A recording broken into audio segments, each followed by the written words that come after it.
Good evening and welcome to the Business Day. I'm Herman Green. NCB Financial Group has released financials showing it earned a record $19 billion in profit for the financial year which ended on September 30.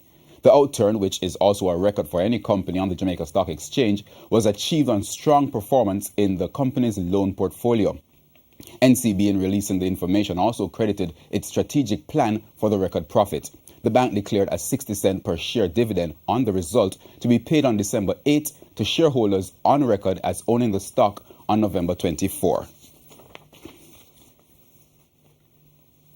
Grace Kennedy has also released results, but that shows profits were hardly changed for the first 9 months. The conglomerate reported profits amounted to $3.75 billion in the 9 months to the end of September.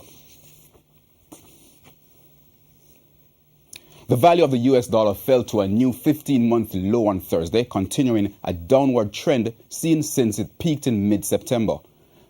The closing price for the greenback today was $126.75, the lowest it has been since August 10 last year. The Canadian dollar is at $100.02. The pound traded at $166.19, while the euro is going for $146.17.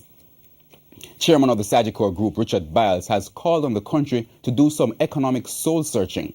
The call was made as Mr. Biles raised issue with the wage level in Jamaica, saying it does not allow for true economic transformation. Dashan Hendricks reports. He's retired from the daily routine of running a company, but Richard Biles, who now chairs the board of the Sagicor Group, is far from silent in offering his usual thought-provoking quips on the economy, this time as he addressed an audience in Montego Bay on Wednesday. Taking on the topic of economic transformation, he raised an issue people know exists but have been afraid to confront.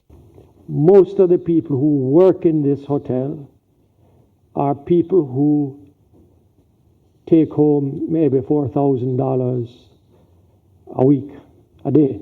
It's been the ugly underbelly of the tourism sector for a long time, a product built on mass labor with a week's wage, at times less than a visitor spends on a single meal.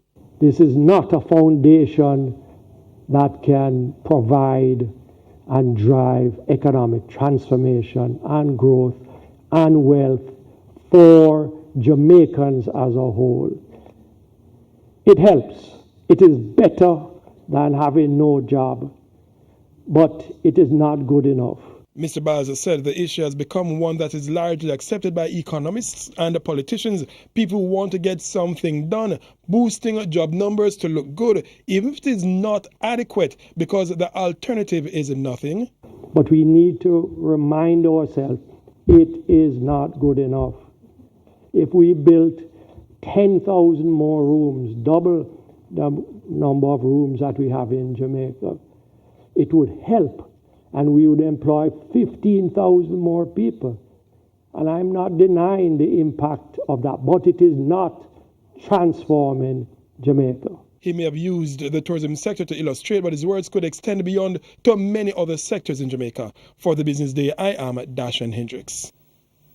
The JSE index gained more than 151 points to close at 292,127 points, while the junior market index was almost unchanged. Among those posting gains today were C2W Music, Carreras, JMB Group, Lasco Financial, Portland JSX, Scotia Group, and Supreme Ventures. Cable and Wireless, Honeybun, Lasco Distributors, NCB Financial Group, Pulse Investment, and Seprod were among the losers. And that's the Business Day. I'm Herman Green. Good evening.